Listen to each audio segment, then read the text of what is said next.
जय हिंद साथियों, आप सभी का स्वागत करता हूं आप सभी के अपने चैनल टारगेट सिलेक्शन में। साथियों, अभी तक जितनी भी शिफ्ट हो चुकी हैं उन सभी शिफ्ट्स पर आधारित आज आपको साथियों रीजनिंग के कुछ ऐसे क्वेश्चंस करवाए जा रहे हैं और मैथ के कुछ ऐसे साथियों क्वेश्चंस करवाए जा रहे हैं जिनको अगर आप तैयार कर लेते हो, जिनको अपने मनोमस्तिष्क में इन सभी कॉन्सेप्ट को बैठा लेते हो तो कोई दुनिया की ताकत नहीं साथियों जो आपको एग्जाम को क्रैक करने से साथियों रोक दे।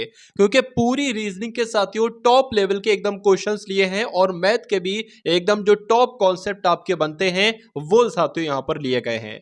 तो इन सभी सवालों को देखिएगा और क्रैक कीजिएगा अपने एग्जाम को। तो पहला क्वेश्चन साथियों रीजनिंग का आपके स्क्रीन पर है कि 8 व्यक्ति हैं। बहुत अच्छे अच्छे क्वेश्चन है साथियों। देखिए 8 व्यक्ति हैं, A B C D E F G H. एक वृत्ताकार मेज के परिता बैठे, यानी कि एक मेज के चारों ओर बैठे और वो मेज कैसी है? वृत्ताकार मेज है। एक दूसरे से समान दूरी पर इसी क्रम में बैठे। यहां पर क्या लिखा है? वैसे नॉर्मली क्वेश्चंस में लिखा होता है कि इस क्रम में नहीं बैठे हैं, लेकिन यहां पर लिखा हुआ है साथियों कि एक मेज, मैं यहां पर आपको बना के बता देता हूं कि एक मेज है साथियों और यहां पर जो लोग बैठे हैं वो साथियों इसी क्रम में बैठे हैं, जैसे कि A B C D E F G H ऐसे बैठे हैं। इसी क्रम में दक्षिणावर्त बैठे हैं। दक्षिणावर्त का मतलब होता है साथियों जैसे घड़ी की सुइयां नहीं घूमती है, इसको कहा जाता है दक्षिणावर्त। अगर वामावर्त कहा जाता तो इसका मतलब यह होता है जैसे साथियों घड़ी की सुइयों को उल्टा चला दो, यानी कि दक्षिणावर्त का उल्टा होता है साथियों, तो वो वामावर्त कहलाया जाता है। उसके बाद देखिए सभी का मुंह मेज की ओर है, यानी कि मेज के केंद्र की ओर है। उसके बाद कहा गया है कि यदि ई उत्तर पश्चिम दिशा में बैठा है। अच्छा, वो उत्तर पश्चिम दिशा साथियों किधर होगा? ये तो आपका हो जाएगा साथियों पूरब, ये हो जाएगा आपका पूरब, ये हो जाएगा साथियों आपका उत्तर, ये हो जाएगा साथियों दक्षिण और ये हो जाएगा आपका पश्चिम। तो क्या कहा गया है कि यदि ई जो है ना उत्तर पश्चिम की दिशा में बैठी है, तो उत्तर पश्चिम साथियों यानी कि यहां पर ई बैठी हुई है, तो जी का मुंह किस दिशा में है ये आपसे कुल मिला के पूछा जा रहा है। चलिए तो बहुत ध्यान से साथियों देखिएगा, यहां पर अगर बात करें, अगर ई यहां पर बैठी होगी, देखिए 8 लोग हैं, 1 2 3 4 5 6 7 और 8 हम लोग यहां पर मान लेते हैं, ठीक है ना। एक मान लीजिए यहां पर मान लिया हमने, ठीक है। तो इस प्रकार से साथियों हम बैठा देंगे कि 1 2 3 4 हो गया और 5 6 7 8, हाँ ऐसे सही रहेगा। अब अगर बात करें ई यहां पर बैठी है, तो उससे पहले साथियों क्या होगा? उससे पहले डी होगा। उससे पहले साथियों क्या होगा? उससे पहले सी होगा। उससे पहले यहां पर बी होगा और फिर यहां पर साथियों ए होगा। और फिर ई के बाद साथियों यहां पर क्या आ जाएगा? एफ आ जाएगा, तो एफ यहां पर मैं बना देता हूं। उसके बाद साथियों यहां पर जी आ जाएगा, उसके बाद यहां पर एच आ जाएगा। तो जैसे कहा गया था क्वेश्चंस में, हमने सिर्फ उतना किया है। अब सवाल में आपसे पूछा यह जा रहा है कि जी का मुंह किस दिशा में है। जी कहां पर है साथियों? इस दिशा में है। और जी का मुंह किधर है? जी तो इधर देखेगा ना, तो जी का मुंह साथियों किधर है? ये आपका दक्षिण हो जाएगा, ये आपका पश्चिम हो जाएगा। तो दक्षिण पश्चिम की दिशा में साथियों जी का मुंह है। दक्षिण पश्चिम क्या कहीं ऑप्शन में है साथियों? तो बिल्कुल है, दक्षिण पश्चिम ऑप्शन नंबर डी में, और यही आपका बिल्कुल सही जवाब हो जाता है। अब उसके बाद देखिए साथियों दूसरे नंबर का क्वेश्चन आपकी स्क्रीन पर है, देखिए और बताइए साथियों सही जवाब आपका क्या हो सकता है। पूजा गुलाब की इकलौती बहन है। जितना जितना कहा जाए साथियों उतना उतना आप करते जाइए। क्या कहा गया है साथियों? पूजा जो है ना, पूजा ये गुलाब की, तो मान लीजिए साथियों ये कोई गुलाब हो जाता है, ठीक है, कोई लड़का गुलाब हो जाता है और इस गुलाब की इकलौती बहन है जिसका नाम है साथियों पूजा, ठीक है, ये पूजा हो गई। उसके बाद कहा गया है कि केशव और सुमेर भाई हैं, तो केशव और सुमेर साथियों भाई भाई बना लेते हैं। मान लीजिए ये क्या हो जाएगा? ये आपका केशव हो जाएगा और ये आपका साथियों क्या हो जाएगा? ये सुमेर हो जाएगा। तो अभी तक की जानकारी के अकॉर्डिंग हमें इतना पता चला कि केशव और सुमेर भाई भाई हैं और गुलाब की इकलौती बहन है पूजा। उसके बाद कहा गया है साथियों कि गुलाब केशव का इकलौता भतीजा है। ये जो गुलाब है ना, गुलाब ये केशव का इकलौता भतीजा है। देखिए अगर बात करें केशव का एक भाई है सुमेर, तो देखिए सुमेर का ये पुत्र ही तो होगा, क्योंकि ये मान लीजिए गुलाब जो है ना, गुलाब ये किसका पुत्र है? ये सुमेर का पुत्र है और सुमेर का भाई है केशव, तो कहा जा सकता है कि केशव का भतीजा कौन होगा? गुलाब होगा, ठीक है ना। चलिए उसके बाद कहा गया है कि सुमेर सोनू का ससुर है। सुमेर जो है ना ये सोनू का ससुर है। अब यहां पर अगर बात करें, अभी तक हमें जानकारी के अकॉर्डिंग इतना मालूम पड़ पाया है कि ये दोनों आपस में भाई भाई हैं। सुमेर का बेटा है गुलाब, तो गुलाब का चाचा कौन होगा? केशव होगा। केशव का भतीजा कौन होगा? गुलाब होगा। अब साथियों सुमेर के दो बच्चे हैं, एक तो गुलाब है और एक पूजा है, क्योंकि ये दोनों भाई बहन ही तो हैं, तो सुमेर की दो बेटे हो जाएंगे। अब कहा गया है कि सुमेर सोनू का ससुर है, सोनू का ससुर है, देखिए इसका कोई पति होगा, इसका कोई पति होगा, उसका नाम मान लीजिए क्या है, सोनू है, यहां पर लिखा हुआ है। तो इसका पति सुमेर क्या है, सुमेर साथियों ससुर है किसका, सोनू का। ये कहा गया है कि सुमेर सोनू का ससुर है। तो कहा जा सकता है कि पूजा का सोनू से क्या संबंध होगा, यानी कि सोनू क्या कहेगा पूजा को, तो सोनू क्या कहेगा पूजा को साथियों, ये तो पत्नी होगी ना इसकी, तो पत्नी ही तो कहेगा। तो पत्नी साथियों ऑप्शन नंबर बी में, और यही आपका बिल्कुल सही जवाब हो जाता भाई, बहुत बढ़िया, वेरी गुड क्लास। अब उसके बाद देखिए साथियों अगले नंबर का क्वेश्चन आपके स्क्रीन पर है, देखिए और बताइए सही जवाब आपका क्या होगा। एक विशिष्ट कूट भाषा में साथियों PARTH को क्या लिखा जाता है, TEVXL लिखा जाता है के रूप में कूटबद्ध किया जाता है। एक विशिष्ट कूट भाषा में शब्द है PARTH को TEVXL के रूप में कूटबद्ध किया जाता है। इसी कूट भाषा में निम्न में से किस शब्द का कूट XVEHI होगा। देखिए यहां पर आपने अगर ध्यान दिया होगा इस लाइन के ऊपर साथियों, अगर आपने ध्यान दिया गया होगा तो ये कुछ और कहना चाह रहा है आपसे। कुल मिला के यहां पर कहा गया है कि अगर इसको इस प्रकार से लिखा जा सकता है तो इसको किस प्रकार से लिखा गया है। यानी कि वैसे नॉर्मली तो देखिए साथियों आपसे ये देता है, ठीक है ना, कहा जाता है कि इस प्रकार से ये लिखा हुआ है, तो मुझे ये बताइए साथियों यहां पर अब आपसे ये दे दी, यानी कि ये दिया गया है, ये दिया गया है और ये दिया गया है, ये पूछा जा रहा है। अब यहां पर ये उल्टा है, तो ध्यान देना है साथियों, ठीक है ना, ध्यान देना है, बहुत ध्यान देना है। यहां पर देखिए गलती बच्चे कर देंगे इसमें बहुत सारी। यहां पर अगर बात करें इसको अगर इस रूप में लिखा जाता है तो इसको किस रूप में लिखा जाएगा। तो यहां पर अगर बात करें देखिए P जो होता है ना वो 16 पर होता है, T आपका 20 पर होता है तो 4 बढ़ रहा है, A आपका 1 पर होता है, E आपका साथियों 5 पर होता है तो 4 बढ़ रहा है, क्या सब में 4 बढ़ रहा है। H आपका साथियों 8 पर होता है, L 12 पर होता है, इसमें भी 4 बढ़ रहा है। तो इसमें हमें साथियों 4 बढ़ाना नहीं, इसमें 4 बढ़ेगा 4 बढ़ेगा ऐसा नहीं होगा, इसमें 4 4 4 4 घटाना होगा साथियों। क्योंकि यहां पर ध्यान से देखिए क्या लिखा हुआ है कि इसी कूट भाषा में निम्न में से किस शब्द का कूट XVEHI होगा। तो सब में साथियों क्या करना है, 4 4 माइनस करना है एक तरीके से अगर बात की जाए। देखिए तो अगर बात करें साथियों देखिए x होता है आपका कितने पर x होता है, अगर बात करें x आपका 24 पर होता है, ठीक है ना, तो इसमें से 4 माइनस करेंगे साथियों क्या आ जाएगा, t आ जाएगा। v होता है आपका 22 पर 4 माइनस करेंगे 18 यानी कि r आ जाएगा। e होता है 5 पर 4 माइनस करेंगे साथियों क्या आ जाएगा, आपका a आ जाएगा। और फिर h है तो यहां पर साथियों d आ जाएगा, i है तो यहां पर साथियों e आ जाएगा। तो कुल मिला के TRADE कहां पर लिखा हुआ है, ये तो आपका ऑप्शन नंबर ए में लिखा हुआ है। तो यही आपका बिल्कुल सही जवाब हो जाता भाई, बहुत बढ़िया, वेरी गुड क्लास। अब उसके बाद देखिए अगले नंबर का साथियों क्वेश्चन आपके स्क्रीन पर है। यहां पर अगर बात करें कि उस विकल्प का आपको चयन करना है जो निम्न शब्दों के उस सही क्रम को दर्शाता है जिस क्रम में वे शब्द अंग्रेजी शब्दकोश में आते हैं। देखिए जिस टाइप के साथियों आपसे एसएससी जीडी में एग्जाम्स में क्वेश्चंस आपसे पूछे जा रहे हैं उन सभी टाइप्स के क्वेश्चंस को यहां पर साथियों समाहित किया गया है। और ये एक तरीके से साथियों इन चुनिंदा क्वेश्चंस को आपको समर्पित किया जा रहा है। मेरा मानना है साथियों इन क्वेश्चंस को अगर आप देख लेते हैं तो एग्जाम हॉल में कोई दिक्कत कोई परेशानी आपको कम से कम मैथ और रीजनिंग के सब्जेक्ट में नहीं होगी। और हिंदी मैंने आपको साथियों इतनी पढ़ा दी है, इतनी पढ़ा दी है कि उसमें से एक सिंगल क्वेश्चन भी आपका नहीं छूट सकता। उसके अलावा अगर करंट अफेयर की बात करें साथियों तो करंट अफेयर की वीडियो मैंने एक बनाई है जिसमें पूरे एक साल के 260 क्वेश्चन साथियों लिए हैं, अंतरराष्ट्रीय भी है, राष्ट्रीय करंट अफेयर भी है, सब कुछ इसमें है। तो मेरा मानना है साथियों जो भी आपसे करंट अफेयर के 5 से 6 क्वेश्चंस पूछे जा रहे हैं अगर इनको आप लोग साथियों कर लेते हो तो एक सिंगल क्वेश्चन भी आपका छूटना नहीं चाहिए। और हिंदी के लिए भी साथियों मैंने बहुत सारी वीडियोस बनाई हैं, पूरे एक तरीके से मॉक टेस्ट मैंने बनाए हैं। इस वीडियो को देखने के बाद एक बार विजिट आप सभी लोग साथियों जरूर कीजिएगा, सभी कुछ साथियों आपके लिए बहुत ही हेल्पफुल होगा। चलिए तो डिक्शनरी के अकॉर्डिंग अगर मैं आपको लगाऊं तो इसमें सबसे छोटा देखिए TRI यहां पर भी है, TRI यहां पर भी है, TRI यहां पर भी है, TRI यहां पर भी, TRI यहां पर भी है। अब नहीं पता लगा सकते कि सबसे पहले साथियों कौन सा आएगा, देखिए उसके बाद U तो बाद में आता है, N पहले आता है, यहां पर भी ए है, ठीक है, ये बाद में आता है लेकिन सबसे पहले साथियों ये आता है। एम सबसे पहले आता है इन लेटर्स में से तो ये एक वाला सबसे पहले हो जाएगा। उसके बाद अगर बात करें देखिए पी बाद में आता है, एन पहले आता है। अब या तो ये पहले आएगा या तो ये पहले आएगा, लेकिन यहां पर आई पहले आता है, के बाद में आता है, तो ये एक के बाद साथियों 3 हो जाएगा और 3 के बाद साथियों क्या हो जाएगा, आपका 4 हो जाएगा। और फिर उसके बाद अगर बात करें आपका ये साथियों 2 वाला आ जाएगा ना, ठीक है, 4 के बाद साथियों 2 वाला आ जाएगा और उसके बाद साथियों 5 वाला आ जाएगा। तो 134-25 साथियों कौन से ऑप्शन में है? 134-25 साथियों आपका ऑप्शन नंबर डी में है, तो यही आपका बिल्कुल सही जवाब हो जाता है। अब उसके बाद देखिए अगले नंबर का क्वेश्चन आपकी स्क्रीन पर है। उसके बाद देखिए साथियों, दिए गए समीकरण को सही करने के लिए किन दो संख्याओं को आपस में बदला जाना चाहिए? देखिए यहां पर अगर बात करें, जो आपका एसएससी जीडी का एग्जाम हो रहा है, पेपर जो आ रहा है, उसमें जो क्वेश्चंस आ रहे हैं ना, वो साथियों कठिन क्वेश्चन नहीं है, लेकिन लेंथी क्वेश्चन है। तो जिस टाइप के क्वेश्चन है साथियों, वहां पर अगर बात करें लेंथी क्वेश्चन आ रहे हैं, तो लेंथी क्वेश्चन साथियों यहां पर आपको देखने को मिल रहे हैं।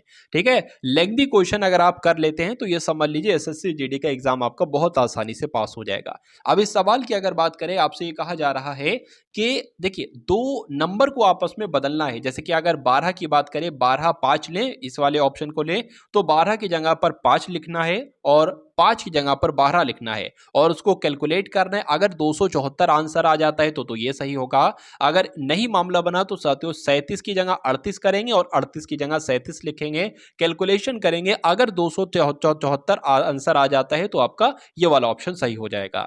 तो देखते हैं साथियों, सबसे पहले ऑप्शन नंबर ए को रखते हैं कि यहां पर लिखा हुआ है 12 और 5 को अदला बदली करना है। तो 48 लिखा है, 48 लिख दिया, प्लस 37 लिखा है, 37 लिख दिया, गुणा लिख दिया, 5 लिखा है, 5 की जगह 12 आएगा, माइनस 36 लिखा है, 36 लिख दिया, भाग साथियों, और 12 की जगह क्या आ जाएगा? 12 की जगह 5 आ जाएगा। इसको कैलकुलेट करके 274 आना चाहिए। देख लेते हैं साथियों। देखिए अगर बात करें, देखिए इसको, ये तो इससे कट ही नहीं पाएगा।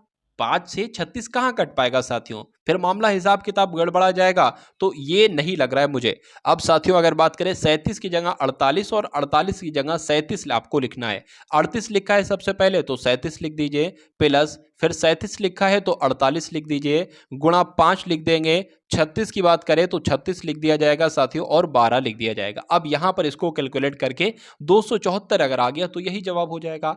12 एकम 12, 12 3 आपका 36 हो जाएगा, यानी कि 3 माइनस, और 48 की 5 से जब साथियों गुणा करेंगे तो देख लेते हैं कितना आ जाएगा। 8 पंजे आपका 40 हो जाएगा, 5 चौक आपका 20, यानी कि 240 हो जाएगा।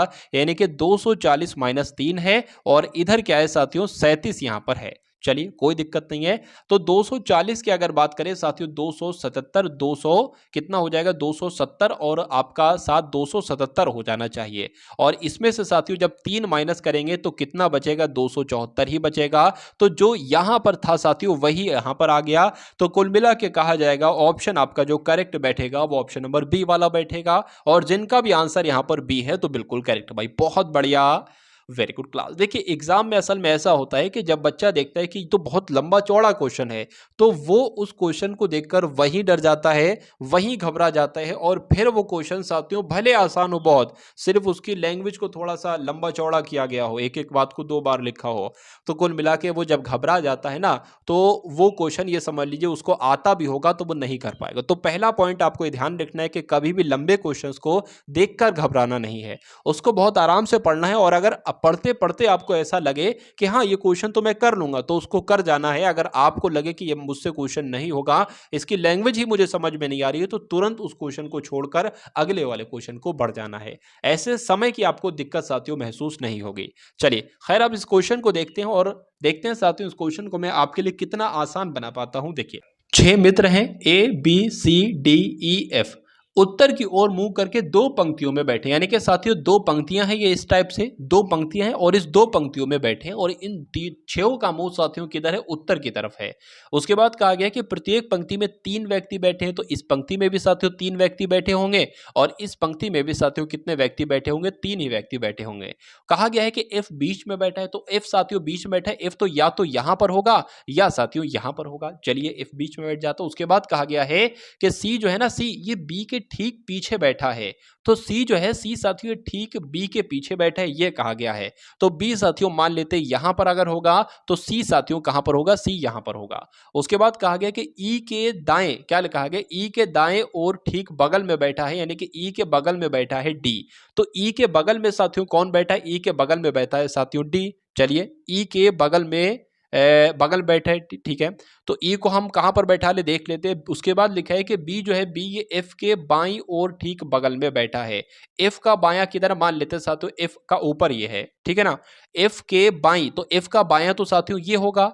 एफ का बायां ये नहीं होगा क्योंकि यहां पर सी बैठा है, तो इसलिए ये आपका एफ नहीं, एफ आपका यहीं पर आएगा। यहां से बात हमें कंफर्म हो गई कि एफ के बाएं और ठीक बगल में बैठा है बी। चलिए, उसके बाद कहा गया था कि डी जो है ना ये ई के दाईं ओर बैठा है। डी जो है ना, डी ये ई के साथियों दाएं ओर बैठा है, ठीक है। चलिए, ई के दाईं ओर हम बैठाल देते हैं किसको साथियों, ई के दाईं ओर हम बैठाल देते हैं। ई का दायां तो अब इधर ही हो पाएगा, ई के दाएं ओर साथियों आपका डी बैठ गया। तो अब इतने लोग बैठ गए हैं, अब बचा साथियों कौन, अब बचा कौन, ए बी सी। ए बचा है ना, तो ए साथियों यहां पर आ जाएगा कुल मिला के, ठीक है। तो अगर बात करें साथियों, पूछा क्या गया था कि कौन से तीन व्यक्ति एक ही पंक्ति में बैठे हैं। एक तो साथियों बी एफ ए बैठा है एक पंक्ति में, और एक साथियों सी ई डी बैठा है, बी एफ ए CED। तो देख लेते हैं साथियों क्या है। यहां पर अगर बात करें साथियों, क्या आपका राइट आंसर हो सकता है, तो CDE ये आपका जो नीचे वाली पंक्ति में बैठे थे, ऊपर वाली पंक्ति में BFA बैठे थे और नीचे वाली पंक्ति में CDE बैठे थे एक तरीके से। तो कौन सा राइट आंसर आपका जाएगा, ऑप्शन नंबर ए के साथ जाएगा। अब उसके बाद देखिए अगले नंबर का क्वेश्चन आपके स्क्रीन पर है, देखिए कि किसी कूट भाषा में SLIDE को क्या लिखा जाता है, 3 8 2 4 1 8 8 2 2 लिखा जाता है, तो रूप में कूटबद्ध किया जाता है। तो उसी कूट भाषा में TREND को किस रूप में कूटबद्ध किया जा सकता है। चलिए देखिए, यहां पर अगर बात करें 1 2 3 4 5 हैं, और यहां पर 1 2 3 4 5 6 7 8 9 है, तो कुल मिला के कैसे क्या हो रहा है, देखिए एस जो आपका होता है ना 19 पर होता है। अच्छा, यहां पर ये 38 लिखा है, तो 19 का डबल ही तो होता है 38। एल आपका जो होता है साथियों वो 12 पर होता है, यहां पर क्या लिखा हुआ है साथियों 24 लिखा हुआ है। उसके बाद आई आपका 9 पर होता है, ये आपका क्या लिखा हुआ है, ये आपका साथियों 18 लिखा हुआ है। और डी की बात करें साथियों 4 पर होता है, ये आपका क्या लिखा हुआ है 8 लिखा हुआ है। और ई की अगर ई तो साथियों 5 पर होता है, ई जो है ना ई 5 पर होता है, ये 22 कैसे आ जाएगा, कुल मिला के 10 आना चाहिए था। अच्छा, ई की अगर बात करें, ई का जो एक विपरीत अक्षर जो होता है वो वी होता है, और वी की पोजीशन 22 होती है, तो ये इस टाइप से अच्छा आया है। चलिए, तो कुल मिला के साथियों देखते इसका भी क्या करना है, देख लेते हैं। टी की अगर बात करें साथियों 20 पर होता है, तो 40 कहीं पर लिखा हुआ है, बिल्कुल 40 लिखा, और यही आपका राइट आंसर हो जाएगा, आगे आपको चेक भी नहीं करना है। डी की बात करें साथियों, डी आपका 4 पर होता है, यहां पर साथियों 8 होना चाहिए, ठीक है। टी आर आपका जो होता है वो साथियों 18 पर होना चाहिए, 18 पर होता है, 36 है, बिल्कुल सही। ई आपका होता है साथियों क्या, ई आपका 5 पर होना है, 10 होना चाहिए था। अच्छा, यहां पर अगर हमने जब ई का ही तो विलोम ये आया था ना, ई का विपरीत ही तो आया था ये 22, तो साथियों यहां पर भी ई लिखा हुआ है, इसलिए साथियों यहां पर आप इसका विपरीत देख पा रहे हैं। चलिए, कोई दिक्कत नहीं। तो कुल मिला के अगर बात करें, आंसर आपका ऑप्शन नंबर सी के साथ जाएगा। और जैसे मैंने आपको बताया है, उम्मीद करता हूं साथियों आपकी समझ में भी आया होगा। ये नंबर इधर को आ गए, मैं लिख देता हूं यहां पर साथियों साफ साफ। चलिए, 7 है, 12 है, 9 है, 7 है और 12 है, और फिर साथियों 12 है, उसके बाद 24 है, उसके बाद यहां पर साथियों प्रश्नवाचक चिन्ह है, उसके बाद 15 है, 25 है, 37 है, 15 है, 25 है और साथियों 37 है। अब बताइए क्या होगा कि ये जो प्रश्नवाचक चिन्ह है साथियों, यहां पर आपको बताना है कौन सा नंबर आएगा, 35 आएगा, 36 आएगा, 42 आएगा या 40 आएगा। देखिए, अगर बात करें साथियों 9 12 नीम कितने होते हैं, तो 15 के आसपास, तो बहुत हो जाएगा साथियों, ठीक है। इसकी अगर बात करें, इसको जोड़े तब भी मामला नहीं बन पा रहा है, ठीक है। तो देखिए, अगर बात करें साथियों, इसका स्क्वायर जो होता है ना 81, और इसका स्क्वायर जो होता है साथियों 144, इनको जब जोड़ेंगे तो यहां पर क्या आ जाएगा साथियों, यहां पर आपका 225 आ जाएगा। और 225 साथियों किसका स्क्वायर होता है, 15 का स्क्वायर होता है। अब अगर बात करें 7 का स्क्वायर साथियों 49 होता है, और 24 के स्क्वायर की बात करें तो 24 का स्क्वायर हम करा के एक बार देख लेते हैं, तो 4 चौक आपका 16 हो जाएगा, यहां पर 9 आ जाएगा, ठीक, ये आपका 6 है, और ये 2 चौक आपका साथियों यहां पर 8 आ जाएगा, 2 दूना साथियों 4 हो जाएगा, तो यहाँ पर साथियों आपका 4 आ जाएगा, 6 आ जाएगा, 8 16 और 1 17 हो जाएगा साथियों, आपका ये 5 हो गया, तो 576 साथियों यहाँ पर कुल मिला के आ जाएगा। यानी कि 7 का स्क्वायर तो ये आपका 49 हो जाएगा, और इस पे साथियों कितना जोड़ना है, 576 जोड़ना है, तो ये आपका कितना हो जाएगा साथियों, ये आपका 625 हो जाएगा। और 625 किसका स्क्वायर होता है, 25 का स्क्वायर होता है। तो अब हमें समझ में आ गया साथियों क्या, कि इस नंबर का स्क्वायर करना है, इस नंबर का स्क्वायर करना है, दोनों नंबर के स्क्वायरों को जोड़ने पर इस नंबर का स्क्वायर निकलेगा। तो अब हम साथियों इस नंबर का स्क्वायर करेंगे, और हमें इस नंबर का तो पता नहीं यहां पर कौन सा नंबर आएगा, तो इसका भी एक बार स्क्वायर हम कर लेंगे। देखिए, और इस नंबर के स्क्वायर करने के बाद उसमें से इस नंबर के यानी कि 144 को घटा देंगे, वो जो नंबर आएगा वो साथियों इस नंबर का स्क्वायर होगा। चलिए तो 37 का साथियों सबसे पहले स्क्वायर देख लेते हैं कितना होता है। तो 7 सत्ते आपका 49 हो जाएगा, 7 या 21 और आपका 25 हो जाएगा। अगर बात करते हैं साथियों यहाँ पर कितना हो जाएगा, 7 आपका फिर से 21 हो जाएगा, 3 3 9 और ये 2 साथियों 11 हो जाएगा, 9 आ जाएगा, 6 आ जाएगा और यहाँ पर साथियों 1369 कुल मिला के इसका 37 का स्क्वायर हो जाएगा। ठीक है, 12 का स्क्वायर कितना होता है साथियों, 144 होता है। तो 1369 में से साथियों 144 को माइनस करना है। क्या करना है साथियों, 144 को माइनस जब करेंगे 1369 में से तो क्या बचता है देख लेते हैं। 9 में से 4 जाएगा, 5 बचेगा, 2 बचेगा, 12 बचेगा। और सब लोग जानते हैं साथियों 1225 किसका स्क्वायर होता है साथियों, 35 का स्क्वायर होता है। तो यहां पर 35 आना चाहिए, तो मालूम पड़ गया साथियों क्या नंबर होगा, 35 नंबर यहां पर आएगा। चलिए तो कुल मिला के उम्मीद करता हूं साथियों ये सवाल आपकी समझ में आ गया होगा। अब उसके बाद देखिए अगले नंबर का प्रश्न।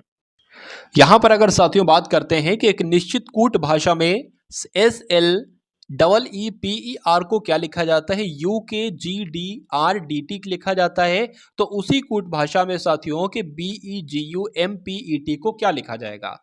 तो ये साथियों कैसे आ रहा है, यहां पर अगर बात करें लेटर पोजीशन आप करा लो, क्या 19 पर आता है SL आता है, 12 पर E आता है, 5 पर E आता है, 5 पर P 16 पर आता है, E 5 पर आता है, R 18 पर आता है। अब इसकी लेटर पोजिशनिंग कराएंगे, 21 पर आता है साथियों U और K 11 पर आता है, G 7 पर आता है, D 4 पर आता है, R 18 पर आता है और साथियों D 4 पर आता है, T आपका 20 पर आता है। अब देख लीजिए साथियों यहां पर क्या हुआ है, देखिए यहां पर तो साथियों 2 बड़ा है, 12 से ये 11 हुआ, 1 माइनस हुआ, यानी कि ऊपर वाले में यहां से यहां पर आने में 2 बड़ा है, यहां पर साथियों 1 माइनस हुआ है, फिर यहां पर भी 2 बड़ा है और फिर यहां पर भी 1 माइनस हुआ है। तो कुल मिला के यही चल रहा है, 2 बड़ा है, 1 माइनस है, 2 बड़ा है, 1 माइनस है। तो अब हम ये इसमें भी करेंगे साथियों, सबसे पहले जब इसमें 2 बढ़ाएंगे तो डी आ जाएगा, 1 घटाएंगे तो साथियों क्या आ जाएगा, तब भी साथियों क्या आ जाएगा, तब भी डी आ जाएगा। ठीक है ना, तो ये डी आपका आ जाएगा। उसके बाद इसमें क्या कराएंगे, इसमें साथियों 2 बढ़ाएंगे तो आई आ जाएगा। तो DDI कहां पर लिखा हुआ है, एक तो DDI ये है और एक DDI ये है। अगर बात करते हैं साथियों देखिए अगर बात करें इसमें अब क्या करना है, इसमें 1 अब घटा देंगे। ठीक है, इसमें अगर 1 घटाएंगे तो टी आएगा, इसमें 2 बढ़ाएंगे तो साथियों ओ आ जाएगा। तो अब देख लीजिए साथियों डी क्या लिखा हुआ है, DDI DDI T DDI T DDI TO, TO कहां पर लिखा हुआ है, TO यहां पर लिखा हुआ है, TO यहां पर नहीं लिखा हुआ है। तो आंसर आपका कुल मिला के जो जाएगा वो ऑप्शन नंबर सी के साथ जाएगा। उसके बाद देखिए अगले नंबर का साथियों क्वेश्चन आपके स्क्रीन पर है, देखिए और बताइए सही जवाब आपका क्या होगा। एक कक्षा में 35 छात्रों के अंकों का औसत कितना है, यहां पर साथियों 35 छात्रों के अंकों का औसत आपको दिया है साथियों 46 है। बाद में पाया गया कि 2 स्थानों पर यानी कि 23 को साथियों 33 पढ़ा गया, यानी कि 23 को जो है ना 23 नंबर था एक्चुअल में, उसको 33 लिख दिया गया और एक स्थान पर साथियों 36 होना चाहिए था लेकिन वहां पर 30 पढ़ा गया, 30 लिख दिया गया औसत में। तो कक्षा के छात्रों के अंकों का वास्तविक औसत साथियों क्या होगा, मैं आपको साथियों समझाता हूं। यहां पर देखिए सबसे पहली लाइन में यहां पर कहा गया कि 35 छात्रों के अंकों का औसत 46 है। तो 35 छात्रों के अंकों का औसत कितना है साथियों, 46 है। तो 35 छात्रों के अंकों का कुल योग सबसे पहले आपको मालूम होना चाहिए। तो 35 की गुणा साथियों 46 से आप लोग करा दीजिए, आपको मालूम पड़ जाएगा। 35 की गुणा साथियों यहां पर हम 46 से करा देते हैं। 6 पंजे आपका 30 हो जाएगा, 20 हो जाएगा और ये आपका 23 हो जाएगा। 6 तियां 18 हो जाएगा साथियों और यहां पर आपका 13 हो जाएगा। उसके बाद अगर बात करें यहां पर आपका साथियों 1610 आ जाएगा, यानी कि कहा जा सकता है कि 1610 साथियों यह क्या है, ये 35 छात्रों का कुल योग है। अब इस 1610 में जो है ना क्या हुआ है, यहां पर एक नंबर होना चाहिए साथियों 23, लेकिन गलती से यहां पर 33 जोड़ दिया गया। ठीक है, यानी कि 10 एक्स्ट्रा जोड़ दिया गया। तो वो हम 10 अगर माइनस करें तो 1610 में से अगर वो 10 हटाते हैं क्योंकि वो गलत जुड़ गया था धोखे से, तो वो 1600 साथियों बन जाएगा। उसके बाद कहा गया है कि एक और बार ऐसा हुआ, एक स्थान पर 36 होना चाहिए था लेकिन वहां पर साथियों कितना हो गया, 30 हो गया। 36 की जगह साथियों क्या हो गया, 30 हो गया। तो यानी कि अब हमें 6 नंबर बढ़ाना होंगे। तो साथियों कितना हो जाएगा, कुल मिला के 1606 हो जाएगा, 1606 हो जाएगा। अब ये एक्चुअल ये वास्तविक नंबर है, 35 लड़कों का ये वास्तविक नंबर है। इसमें क्या था साथियों, एक तरीके से गलत था।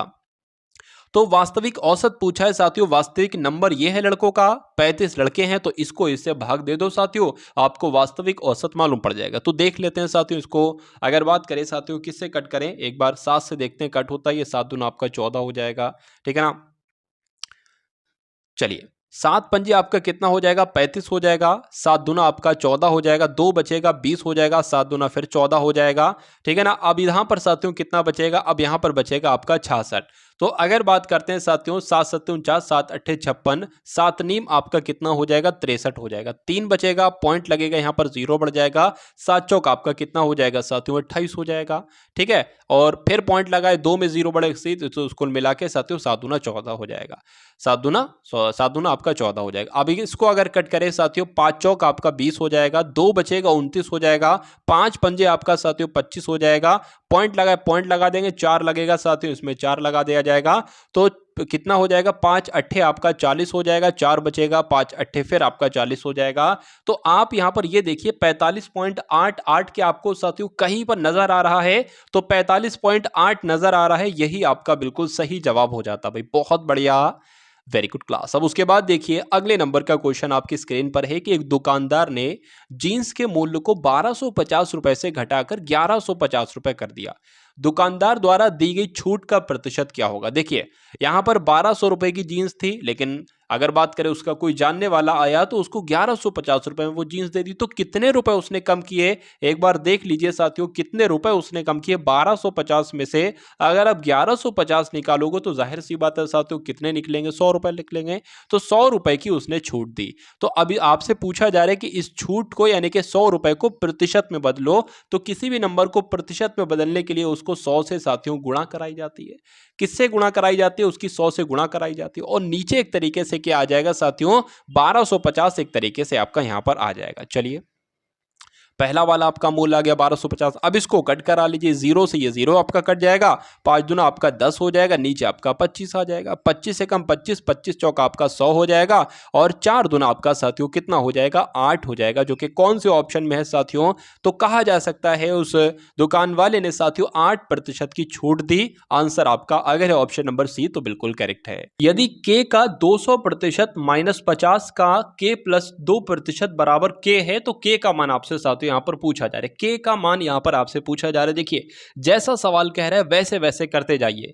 इसका मतलब क्या होता है साथियों, का मतलब गुणा होता है, और 200% लिखा है तो 200/100 आ जाएगा। यहां पर भी का मतलब क्या होगा, गुणा होगा। तो देख लेते हैं साथियों, के का लिखा हुआ है तो गुणा आ जाएगा, 200% लिखा हुआ है साथियों 200 बटे यहां पर 100 आ जाएगा। उसके बाद यहां पर 50 का लिखा हुआ है 50 गुणा आ जाएगा, और ब्रैकेट में क्या है साथियों के प्लस 2 है। उसके नीचे की अगर साथियों यहां पर बात करते हैं, यहां पर भी प्रतिशत लिखा हुआ है तो इसके नीचे भी आपका 100 आ जाएगा। ये बराबर क्या है साथियों, क्या है, के है, और के का ही मान आपसे यहां पर कुल मिला के पूछा जा रहा है। अब इन दो जीरो से ये दो जीरो कट जाएंगे, बचेगा क्या साथियों, अगर बात करें या ऐसा करा ले इसको कट ना करें, अभी क्या करें, अभी इसको साथियों कट ना करें। अभी मैं आपको एक बात यहां पर देखिए, अभी सबसे पहले अगर बात करें ये मान लेते हैं साथियों कि आपका हो जाएगा ये 200 के हो जाएगा। अभी इसकी गुणा करा लीजिए, थोड़ा सा आसान आपके लिए हो जाएगा।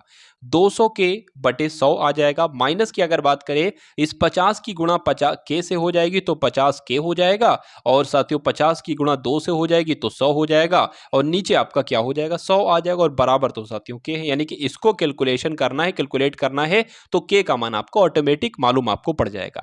चलिए अब अगर साथियों बात करते हैं यहां पर, देखिए नीचे भी 100 है, नीचे भी 100 है, तो 100 एलसीएम आपका हो जाएगा, लिख दिया, ठीक है। अब अगर बात करें ऊपर क्या आ जाएगा साथियों 200 के माइनस 50 के प्लस आपका क्या आ जाएगा 100 आ जाएगा, बराबर आपका क्या आ जाएगा साथियों के आ जाएगा।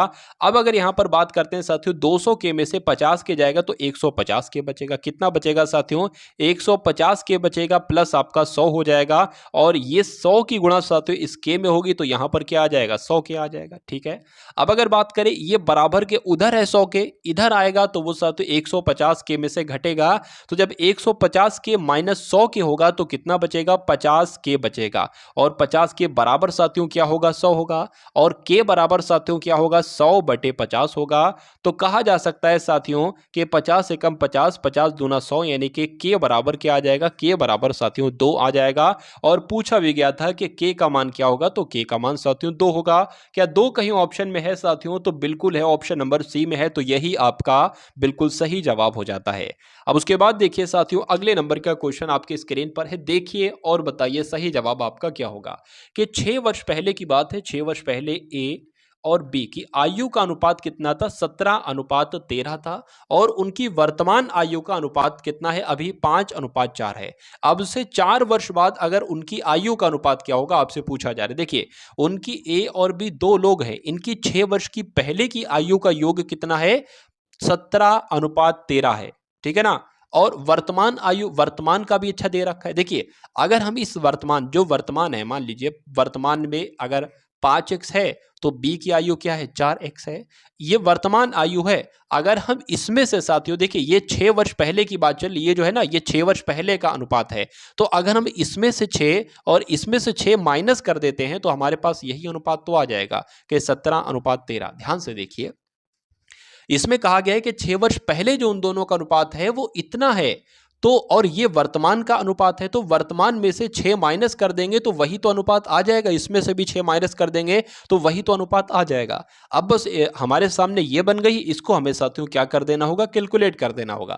13 की 5x से गुणा करेंगे साथियों कितना आ जाएगा, 13 पंजे 65 यानी कि 65x आ जाएगा।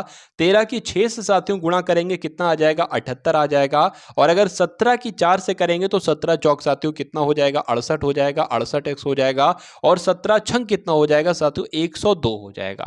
चलिए तो अगर बात करें, देखिए 68x यहां पर है, मान लीजिए 68x साथियों हमने यहां पर क्या लिखा, 68x लिखा, ये एक सेकंड, 68x यहां पर मैं आपके सामने लिख देता हूं। देखिए 68x हमने यहां पर लिखा, 68x, और ये अगर बात करें बराबर की ये उधर है, अब इधर लाएंगे तो ये माइनस का हो जाएगा, 65x हो जाएगा ये, ठीक है ना। ये बराबर है और इधर तो साथियों क्या था, इधर आपका माइनस का था ही, ये अब माइनस का 78 था। अब ये माइनस का है, बराबर के उधर है, जब इधर आएगा साथियों तो ये प्लस का हो जाएगा। यानी कि अब आपके सामने साथियों जो बनी है ना वो 102 में से 78 आपको घटाना है, और वो किसके बराबर होगी, वो होगी साथियों 3x के बराबर। क्यों, क्योंकि 68x में से 65x जाएगा तो 3x आपके सामने बचेगा। और जब 102 में से साथियों 102 में से साथियों 78, ठीक है, 78 को माइनस करेंगे तो आपके सामने साथियों क्या बचेगा, देख लेते हैं एक बार। यहां पर 4 आ जाएगा साथियों, यहां पर 2 आ जाएगा, तो कुल मिला के x बराबर आपका क्या हो जाएगा, 3 से 21, 3 अट्ठे आपका 24 आ जाएगा। तो x का मान अब हमें मालूम पड़ गया है। तो 4 वर्ष बाद उनकी आयु का अनुपात क्या है, देखिए 4 वर्ष बाद की बात छोड़िए, अभी की अगर बात करें तो अभी की वर्तमान समय की उनकी आयु का अनुपात ये है, क्या है साथियों, 5x है और 4x है। तो जब x बराबर 8 है तो 5x बराबर क्या हो जाएगा, 8 पंजे 40 हो जाएगा। और साथियों ये 4x है ना, तो 8 चौक आपका कितना हो जाएगा, 32 हो जाएगा। तो ये तो अभी की वर्तमान आयु उनकी निकल गई। 4 वर्ष बाद की अगर बात करें तो इसमें 4 जोड़ दीजिए और इसमें 4 जोड़ दीजिए। अब इसको साथियों क्या कैलकुलेट करा लीजिए, 4 एकम 4, 4 एकम 4 हो जाएगा, 4 नहीं आपका 36 हो जाएगा। तो कहा जा सकता है 4 वर्ष बाद उनकी आयु का अनुपात जो होगा वो 11:9 होगा। और 11:9 कौन से ऑप्शन में है, ऑप्शन नंबर ए में है। तो यही आपका बिल्कुल सही जवाब हो जाता है भाई, बहुत बढ़िया, वेरी गुड क्लास। एक वस्तु का अंकित मूल्य कितना है, 480 रुपए है, ठीक है। अंकित मूल्य पर 18% की छूट दी जाती है और एक दुकानदार को 63.60 का लाभ अर्जित होता है, उसका प्रतिशत लाभ बताना। देखिए ये क्वेश्चन साथियों बहुत, ये समझ लीजिए ये बहुत अच्छा बच्चा ये क्वेश्चन नहीं कर पाएगा। देखने में क्वेश्चन आसान लग रहा होगा लेकिन इस क्वेश्चन को समझना ही साथियों थोड़ी सी बड़ी बात है। यहाँ पर देखिए अगर बात करें, यहां पर देखिए लाभ दिया है कि 63 रुपए का लाभ होता है, 63 रुपए कुछ पैसे का लाभ होता है। लेकिन अब इस लाभ को आपको बदलना है प्रतिशत में। तो लाभ को प्रतिशत में बदलना तो बहुत आसान है। क्या हम करते हैं, हम सबसे पहले साथियों लाभ लिखते हैं, तो लाभ लिख दिया, गुणा 100 लगाते हैं, गुणा 100 लगा दिया, नीचे क्रय मूल्य लिखते हैं। लेकिन क्रय मूल्य तो आपके सामने है ही नहीं, नीचे क्या लिखते हैं साथियों, नीचे हम लिखते हैं क्रय मूल्य। चलिए तो अब हमें कुल मिला के साथ ही यहाँ पर क्रय मूल्य निकालना है। अंकित मूल्य की अगर बात करें, एक वस्तु का अंकित मूल्य 480 रुपए है। अंकित मूल्य पर छूट कितने की देता है? 18% की छूट देता है। तो अब ये सब साथियों हम क्रय मूल्य निकालने के लिए ये सब तामझाम कर रहे हैं कि 480 रुपए की अगर बात करें तो जब 18% की वो छूट देता है साथियों, तो कहा जा सकता है कि वो 82% में बेचता है। चलिए, तो अब इस जीरो से साथियों ये आपका जीरो कट जाएगा, 2 से कट करेंगे, 2 चौक 8, 2 एकम 2, 2 पंजे आपका 10 हो जाएगा। अब यहां पर साथियों अगर हम कट करने पे आए तो कैसे ये कट होगा? देखिए, 48 की गुणा साथियों 41 से कर लीजिए। 48 की गुणा 41 से करेंगे तो यहाँ पर 48 आ जाएगा और 4 अट्ठे साथियों आपका 32 हो जाएगा, 4 चौक 16 और साथियों यहाँ पर 19 हो जाएगा, 8 आ जाएगा, 6 आ जाएगा, 9 आ जाएगा, एक यानी कि 1968 आ जाएगा। अब साथियों 1968 आ गया क्या? 48 और 82 को, सॉरी 41 को गुणा करके 1968 आ गया। अब इसको भाग करना है 5 से। ये निकलेगा क्या? ये निकलेगा 480 रुपए को अगर 18% की छूट दी जाए, यानी कि 82% में बेचा जाए, तो वो कितने रुपए में बेचेंगे ये हम निकाल रहे हैं। तो 5 चौक आपका, 5 तीन आपका 15 हो जाएगा साथियों, 4 जाएगा, 4 जाएगा ना, 5 नीम आपका कितना हो जाएगा साथियों? 45 हो जाएगा, 1 जाएगा, 18 बच जाएगा, 5 तीन आपका 15 हो जाएगा, 3 बचेगा, पॉइंट लगाएंगे, जीरो बढ़ाएंगे, 5 छंग आपका 30 हो जाएगा, 5 छंग आपका 30 हो जाएगा। तो अगर यहां पर अब हम लोग बात करते हैं कि अगर 480 रुपए अंकित है और 18% की उसको छूट दी जाती है, तो उस वस्तु का मूल्य कितना होता है? 393 उस वस्तु का मूल्य होता है। अब ये 393 पता क्या है? इस 393 में साथियों ये 63 रुपए लाभ भी अर्जित है, मतलब 63 रुपए लाभ भी ऐड है। तो अगर हम इस मूल्य में से लाभ को निकाल देंगे तो वो क्रय मूल्य ही तो कहलाएगा, वो क्रय मूल्य ही तो कहलाएगा। तो इसको माइनस करेंगे, क्रय मूल्य हमारे निकल जाएगा। क्रय मूल्य हम इसकी जगह पर रख देंगे, इसको कैलकुलेट कर देंगे, हमें पता चल जाएगा कितना लाभ प्रतिशत हुआ है। तो साथियों इसमें से सबसे पहले क्या 63 पॉइंट इतना माइनस आप कीजिए। चलिए, इतना हम इसमें से साथियों क्या कर देते हैं? माइनस कर देते हैं। चलिए, ये 0 0 आ जाएगा आपका, यहां पर आपका 0 आ जाएगा, यहां पर आपका 3 आ जाएगा, यानी कि 330 क्या हो जाएगा? ये आपका क्रय मूल्य हो जाएगा। चलिए, 330 आपका साथियों क्या हो जाएगा? क्रय मूल्य हो जाएगा। क्रय मूल्य आपका साथियों 330 रुपए हो जाएगा। और यहां पर अगर बात करें लाभ को प्रतिशत में बदलना था, तो लाभ यहां पर साथियों लिख लेंगे। चलिए, इस पॉइंट को हटाएंगे, नीचे 2 0 बढ़ाएंगे। अब इन ये 2 0 कैंसिल हो गया, बचा आपके सामने क्या साथियों?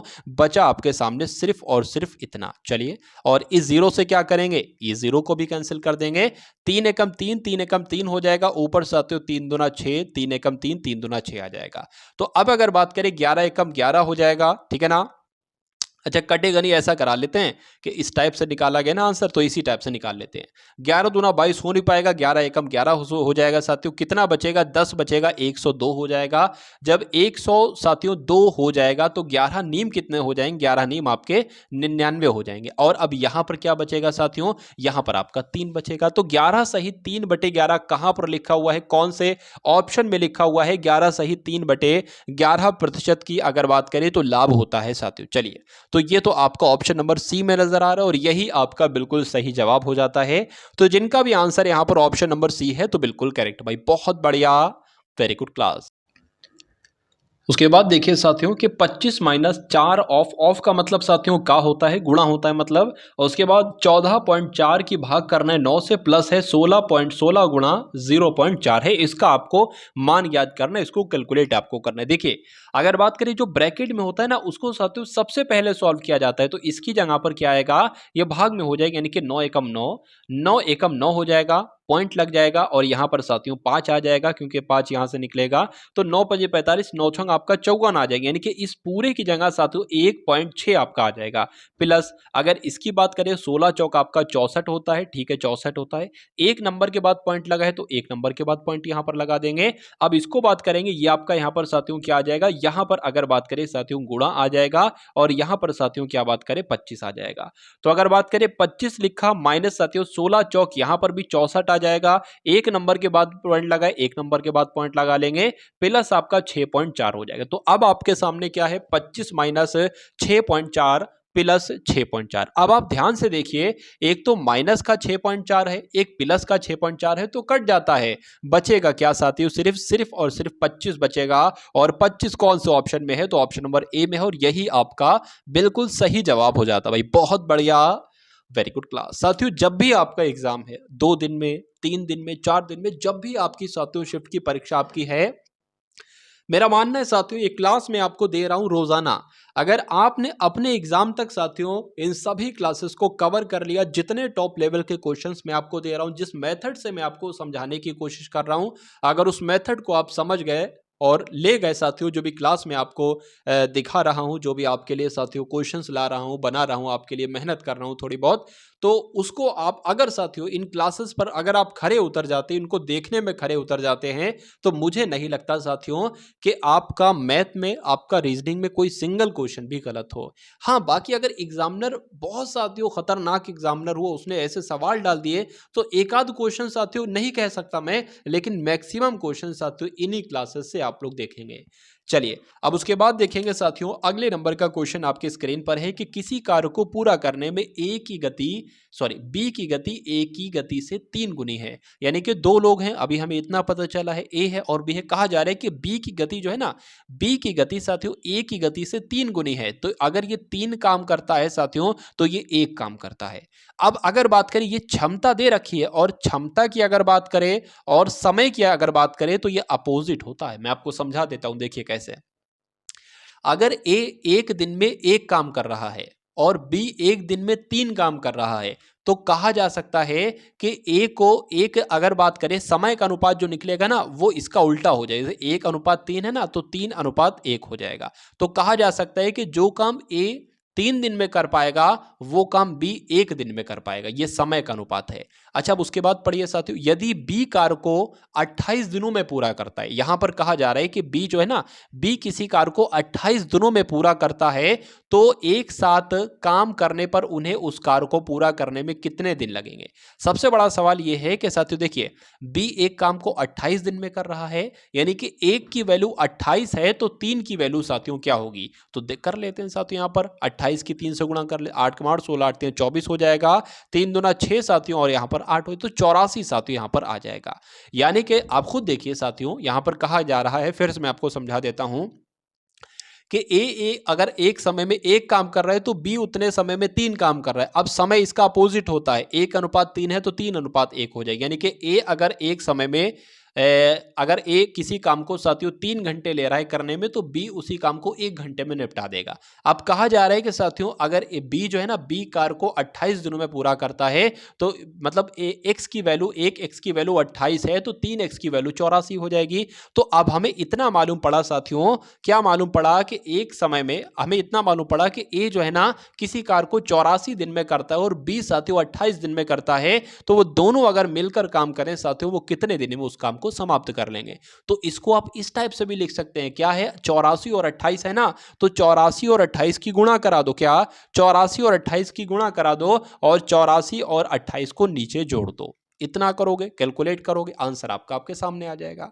क्या लिखा था, तो एक साथ काम करने पर उन्हें उस कार्य को पूरा करने में कितने दिन लगेंगे। चलिए तो इसको जोड़ लेते हैं साथियों, कितना निकल आएगा देख लेते हैं एक बार। तो ऊपर तो आपका साथियों 84 गुणा 28 हो जाएगा, और नीचे कितना हो जाएगा, 4 और 8 आपका 12 हो जाएगा। एक हासिल लग जाएगा, यानी कि कुल मिला के यहाँ पर 11 आ जाएगा।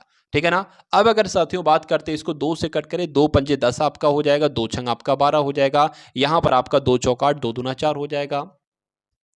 7 की अगर बात करें, 7 7 49, 7 अट्ठे आपका 56 हो जाएगा, और 7 छंग आपका, ठीक है, 7 छंग आपका 42 हो जाएगा। चलिए उसके बाद अगर बात करें, ये आपका कटेगा 8 से, तो कटेगा नहीं, तो साथियों ये 4 हो जाएगा, ये आपका कितना हो जाएगा, 14 हो जाएगा, ये आपका 2 हो जाएगा, ये आपका साथियों 7 हो जाएगा। इसको कट करेंगे, ये आपका 3 हो जाएगा, तो 3 सत्ते कितना हो जाएगा साथियों, 21 हो जाएगा। तो उन दोनों को काम करने में साथियों 21 दिन का समय लगेगा। तो जिनका भी आंसर यहाँ पर ऑप्शन नंबर ए है, तो बिल्कुल करेक्ट भाई, बहुत बढ़िया, वेरी गुड क्लास। अब उसके बाद देखिए साथियों, -5 ऑफ -45 भाग -15 -3 प्लस 5 गुणा 1/15, इसको आपको सॉल्व करना और आंसर आपको बताना है। देखिए कभी भी साथियों एग्जाम में इस टाइप का क्वेश्चन आता है, तो बच्चा बहुत घबरा जाता है, और या तो बच्चा गलत कर देता है, गलत उत्तर टिक कर देता है, या उस सवाल को साथियों बच्चा करता ही नहीं है। तो इस सवाल को करने का बहुत आसान तरीका होता है, कोई आपको टेंशन वगैरह नहीं लेने की जरूरत है, बहुत आराम से करेंगे। देखिए यहां पर अगर बात करें 5 क्या है साथियों, 5 गुणा 1/15 है ना, तो 5 एकम 5, 5 3 आपका 15 हो जाएगा। क्या होगा साथियों, 1/3 यहां पर आ जाएगा, 1/3 साफ साफ आ गया। अब उसके बाद अगर बात करते हैं साथियों, यहां पर देखिए माइनस माइनस है ना, तो माइनस माइनस प्लस हो जाएगा। तो अब ये वाला प्लस लिख लेंगे और यहां पर 3 लिख लेंगे। अब इसको सॉल्व कर लीजिए, 3 3 9 हो जाएगा, 9 और 1 आपका 10 हो जाएगा, 10/3 हो जाएगा। सिंपल सी बात है, यानी कि इतने की वैल्यू जो आई है ना, वो क्या आई है साथियों, 10/3 आपकी आई है। चलिए 10/3 आपकी आ गई वैल्यू। अब उसके बाद साथियों यहां पर अगर बात करें 10/3 के बाद की अगर बात करें, यहां पर साथियों क्या आ जाएगा, यहां पर प्लस आ जाएगा और 45/15 है ना, तो इसको इस प्रकार से भी तो लिख सकते हैं 45/15 बिल्कुल। और दोनों में माइनस लगा है तो दोनों में माइनस लगा लेंगे। उसके बाद यहां पर ऑफ लगा है तो साथियों गुणा लगा लेंगे। 5 लिखा है माइनस का, तो यहां पर 5 लिख लेंगे। अच्छा, अब इस माइनस नीचे भी है, ये माइनस ऊपर भी है, तो दोनों से दोनों कट जाएंगे माइनस।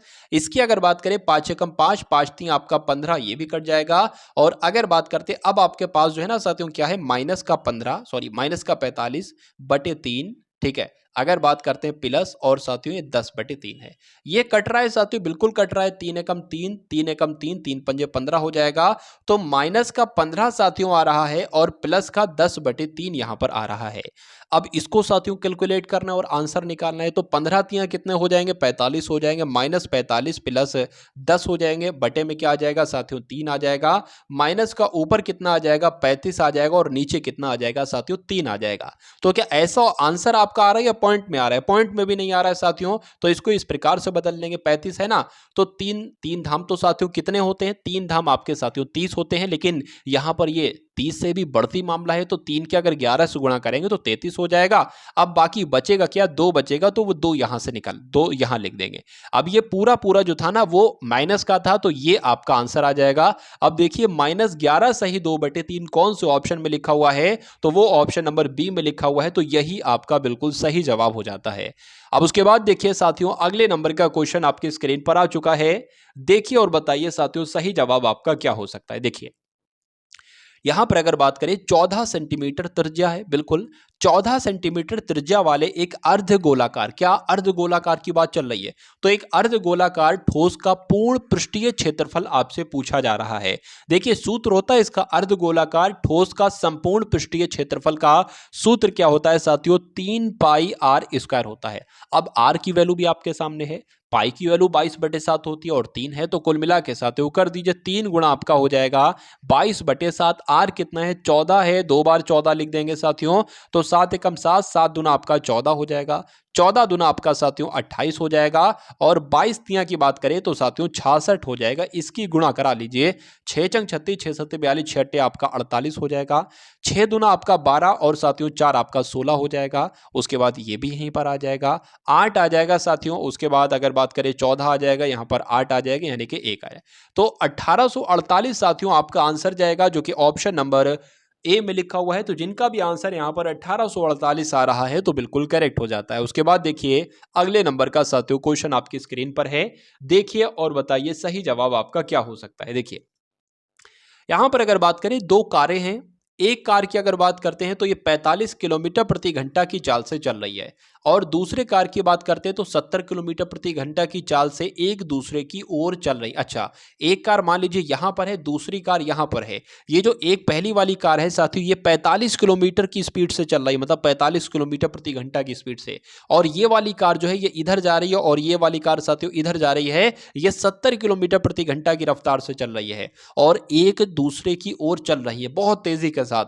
उनके एक दूसरे से मिलने से 12 मिनट पहले, कितने मिनट पहले, 12 मिनट पहले उनके बीच की दूरी कितनी होगी, ये आपसे पूछा जा रहा है।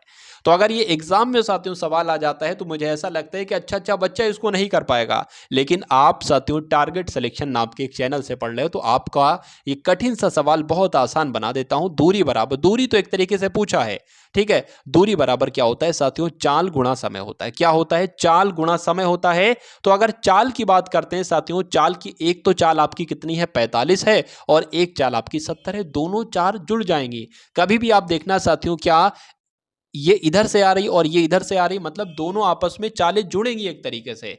तो 45 और 70 कितने होते हैं साथियों? 115 होते हैं। तो चाल तो आपकी साथियों 115 किलोमीटर की प्रति घंटा हो जाएगी। लेकिन समय की अगर बात करते हैं तो समय आपका कितना है साथियों? 12 मिनट यहां पर दे रखा है। तो 12 मिनट को घंटे में बदलना है, क्योंकि ये घंटे में है चाल। तो किसी भी मिनट हो उसको घंटे में बदलना है तो 60 से उसको भाग दे दो। अब इसको कैलकुलेट कर दो साथियों, आपको क्या पता चल जाएगी? दूरी पता चल जाएगी जो आपका सवाल में पूछा गया। 12 एकम 12, 12 पंजे 60 होता है। 5 की अगर बात करें, इससे कट करें, 5 दूना आपका 10 हो जाएगा, 1 जाएगा 15 हो जाएगा, 5 3 आपका 15 हो जाएगा। तो कहा जा सकता है दूरी साथियों कितनी निकल कर आती है? 23 किलोमीटर की दूरी निकल कर आती है। आंसर आपका जाएगा ऑप्शन नंबर बी के साथ। और जिनका भी आंसर यहां पर ऑप्शन नंबर बी है तो बिल्कुल करेक्ट हो जाता भाई, बहुत बढ़िया, वेरी गुड क्लास। अब उसके बाद देखिए साथियों, अगले नंबर के क्वेश्चन आपकी स्क्रीन पर है, देखिए और बताइए इस क्वेश्चन का राइट आंसर आपका क्या होगा।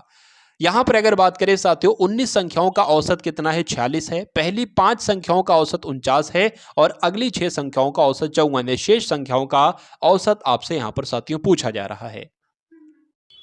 तो ये सवाल भी साथियों लेंथी आपको लग रहा होगा, देखिए कैसे होगा। लेंथी तो है, बिल्कुल है, कोई शक नहीं लेंथी नहीं हो। तो 19 संख्याओं का औसत यहाँ पर साथियों दे रखा है, क्या है? 46 है। तो सबसे पहले अगर बात करें 19 संख्याओं का अगर औसत साथियों 46 है तो 19 संख्याओं का योग कितना होगा? योग हम यहाँ पर निकाल लेते हैं, 19 गुणा 46 कर देंगे। तो अगर बात करें 9 पंजे 45, 9 छंग आपका 54 हो जाएगा, 6 कम 6 और 5 आपका 11 हो जाएगा। अगर बात करते हैं 9 चौक आपका 36 हो जाएगा साथियों, 4 एकम 4 और 3 आपका 7 हो जाएगा। तो ये 4 आ जाएगी, ये 7 आ जाएगी, ये 8 आ जाएगा। यानी कि अगर बात करें 19 संख्याओं का कुल योग कितना होगा? 874 होगा। कितना होगा साथियों? 874 आपका 19 संख्याओं का योगफल हो जाएगा, 874। चलिए, उसके बाद कहा गया है कि पहली 5 संख्याओं का, ये 19 संख्या है ना, इसमें कहा गया जो पहली 5 संख्याएं, शुरू की 5 संख्याएं हैं, उनका औसत कितना है? तो पहली 5 संख्याओं का साथियों औसत कितना है? 49 दे रखा है। कितना है? 49 दे रखा है। तो 49 पंजे कितने होते हैं साथियों? 245 होते हैं। तो शुरू की 5 संख्याओं का योग कितना हो जाएगा? 245 हो जाएगा। उसके बाद कहा गया है कि साथियों उसके बाद, मतलब शुरू 19 संख्याएं हैं, शुरू की 5 संख्याओं का योग मालूम पड़ गया। उसके बाद कहा जा रहा है कि उसके बाद जो 6 अगली संख्या है ना, तो उन 6 संख्याओं का साथियों योग कितना है? औसत सॉरी कितना है? 54 है।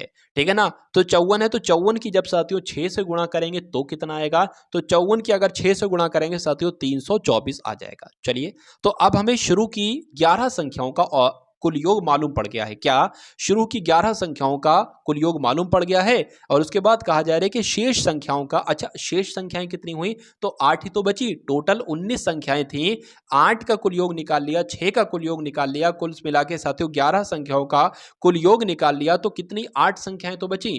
तो शेष संख्याओं का यानी कि 8 संख्याओं का औसत क्या होगा? पहले ये तो निकाल लो, 8 संख्याएं कितने होंगी, उनका 8 संख्याओं का कुल योग कितना होगा। तो इस बड़े वाले योगफल में से इसका और इसका योगफल घटा दो। ठीक है ना? चलिए, तो 245 और 324 साथियों कितना हो जाएगा? इसमें से हमें कितना घटाना है? हमें साथियों 874 को देख लेंगे। तो 5 और 4 आपका साथियों 9 हो जाएगा, 4 और 2 आपका साथियों 6 हो जाएगा। यहां पर मैं नीचे को लिख देता हूं। चलिए, तो 5 और 4 आपका साथियों 9 हो जाएगा, 4 और 2 आपका साथियों 6 हो जाएगा और 3 और 2 आपका 5 हो जाएगा। ये इनका इनका यानी कि 11 संख्याओं का कुल योग है और 19 संख्याओं का कुल योग इसमें से हमें घटाना है, तो 874 हो जाएगा।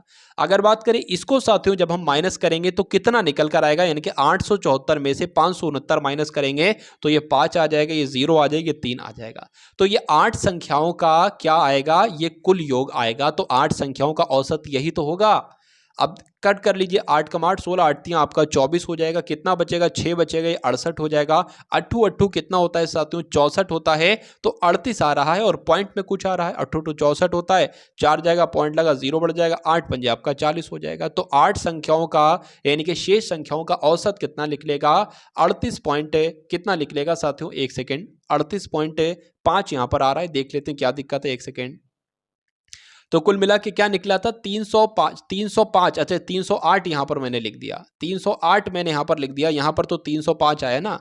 तो इस 305 जो है ये शेष संख्याओं यानी कि 8 संख्याओं का कुल योग है। इसका औसत निकालने के लिए 8 से भाग करेंगे तो 8 एकम 8, 8 3 आपका 24 हो जाएगा, कितना 6 बचेगा, 8 8 आपका 64 हो जाएगा साथियों, 1 बचेगा, पॉइंट लगाएंगे, 0 बढ़ाएंगे और 8 एकम 8 हो जाएगा।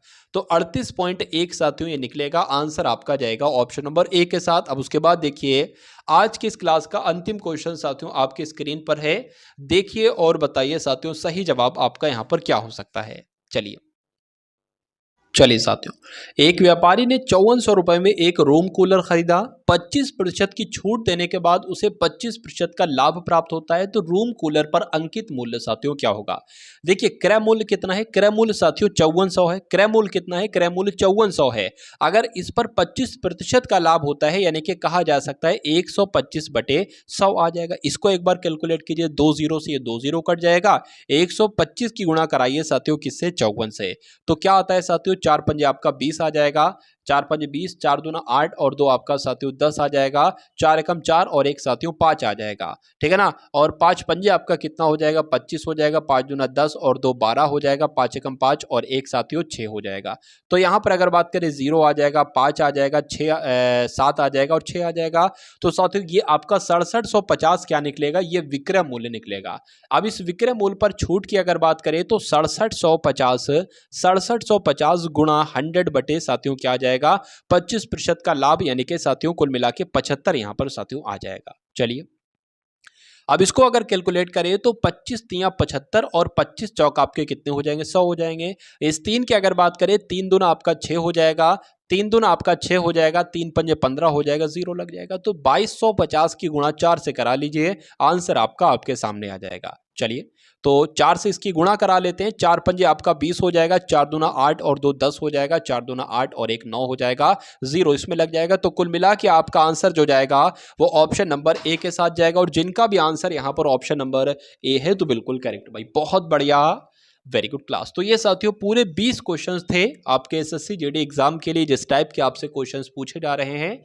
मैं उम्मीद करता हूं साथियों जो कॉन्सेप्ट मैंने आपको बताए हैं, जो कॉन्सेप्ट बताने का तरीका साथियों अगर है, जो क्वेश्चंस मैंने आपको करवाए हैं उनसे आपको आपके एग्जाम में बहुत फायदा देखने को मिलेगा। तो इस वीडियो को साथियों ज्यादा से ज्यादा शेयर कीजिएगा अपने मित्रों के साथ ग्रुप्स में, और इस वीडियो को लाइक भी कीजिएगा। चैनल पर अगर नए हैं तो चैनल को भी सब्सक्राइब कर लीजिए और एक प्यारे से कमेंट के माध्यम से बता दीजिए कि ये क्लास आपको कैसी लगी। तो मिलते हैं हम सभी लोग आने वाली वीडियो में। जय हिंद साथियों।